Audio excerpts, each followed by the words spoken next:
endlini kaNkulunkulu esizokufunda namhlanje. Before ukwenza izinto zasendlini kaNkulunkulu kunento futhi bazalwane eyenzeka ezimpilweni zethu. But above all izishumi ziyimali engena endlini kaNkulunkulu ngoba sifezeke icebo likaNkulunkulu. Engingafisa uphinde ngisho lento bazalwane ukuthi ishumi zifana nokudla mama basho. Into esenza sibonga ukudla before sikudle. Suke sithe inhlizweni zethu kube wena Jesu awuvumanga ngaba kukho lokudla la phambi kwami bese ngiyadla. Neyishumi ke bazalwane zinjalo you receive isipho sikaNkulunkulu esu100% bese ukhipha iportion yokubonga uNkulunkulu. Ngikusho lokho bazalwane angifisi kube khona umuntu ocindezeleka ngifundise bona ngicela ukufundisa ngokufundele ngokuphuthumayo. Njengoba ngishilo ukuthi abazalwane bazongithanda kodwa ngizokhuluma kaNkulunkulu bese yasuka kule ndawo kodwa ke sizokwenza lokho uNkulunkulu athi asikwenze. Cela ufundela incwadi yesibili yabaseKorinte uverse 9 wakhona. Awukho bazalwane umnikelo. uNkulunkulu afuna ukuyamukela uma umuntu engathandi. Nayo ke bazalwane le nkonzo yeshumi ngeke bazalwane siyamukele uma wena enhlizweni yakho ungathandi. Futhi sibona bacela ukufundela incwadi yesibili baseKorinte ukholo sisanele thank you uverse 7 wakhona. 2 Corinthians chapter 9 verse 7. Chapter 9 verse 7. Yeah. Yilo nalo anikele njengalokhu ezikhethele. Manake uthi uPaul mayikhuluma nebandla laseKorinte enyambosi uthi yilowo nalowo anikele njengoba ezikhethele. Cela ungiqhubekela sisanele. Yilo nalo anikele njengalokhu ezikhethele khona enhlizweni. Yeah. Kungabi ngokudabuka. Manake uthi uNkulunkulu mawuzoletha lenkonzo ungayilethi ngokudabuka. Cela ungiqhubekele. Nango kucindezela. Akekho umuntu ocindezelwayo bazalane ngeyishumi. Cela ungiqhubekele. Ngokuba uNkulunkulu uyakuthanda onikele thokoza. I do remember ngilina ngangikhuluma ngomnikelo la enkonzweni bazalwane ngithi ungawulethi umnikelo wakho la ealtara udiniwe nawo ngeke uzukusize wona lowo mnikelo. uNkulunkulu bazalwane ufuna umuntu ozonikela ethokozile ngaphakathi.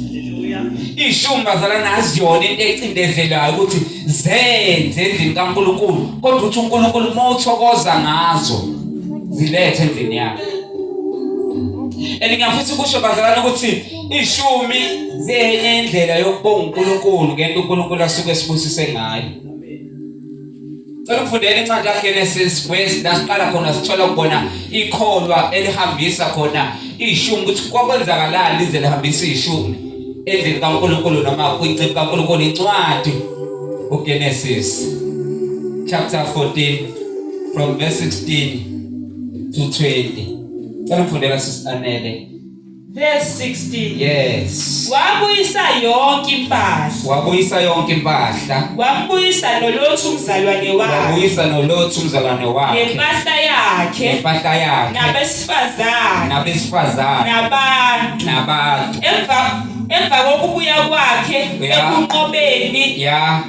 Ekhedolo woMeri. Yes. Namakhosi anaye. Yeah. Yaphuma inkosi yaseSodoma. Yes. Yayikumhlangabeza esigodini saseShavi. Yeah. Esiyigodi lenkosi. Yes. uMelkhizedeki inkosi yaseSelema waletha isinkwa newayini. Yes. Wayengumpristi kaNkulunkulu ophezulu. Yeah. Wambusisa wathi uAbraham makabusiswe nguNkulunkulu ophezukonke umdali wezulu nomhlaba. Okay. Makabonge uNkulunkulu ophezukonke onike izitha zakho esandleni sakho. uAbraham wamnika okweshumi kwakho konke. uAbrahama wayesenika le ndoda kaNkulunkulu okweshumi kwakho konke. Le ndoda bazalane iye empini ebingaphezulu kwamandla ayo. Kodwa ngenxa ukuthi yayinoNkulunkulu endleleni yayo yayinqoba. Ngesikhathi ke sikaAbrahama wawuthi mawuyinkosi yolwa nesizwe wawubuya nayo yonke into yakhona. U-Abrahama lethi kaNkulunkulu wabuya nengcebo yayo yonke indawo ayolwa kuyo wayinqoba. Uthe mebuya wahlangana nenceku kaNkulunkulu ebizwa ngoMelkisedeki, iyayingumpristi bekuNkulunkulu ukuthi ibe umpristi ngesikhathi sika-Abrahama. U-Abrahama ke bazalwane lithi kaNkulunkulu kuverse 20 wayesethatha okweshumi kwabo bonke wakubeka kule nceku kaNkulunkulu engoMelkisedeki. Okukuthi u-Abrahama uma enza le nkonzo uthi kube wena uNkulunkulu bungenami ngabe le ayipha ngiqobanga. Ngoba izishumi bazalwane ziyi-thanksgiving. Before kube khona esithintayo sibonga uNkulunkulu ngeportion yazo.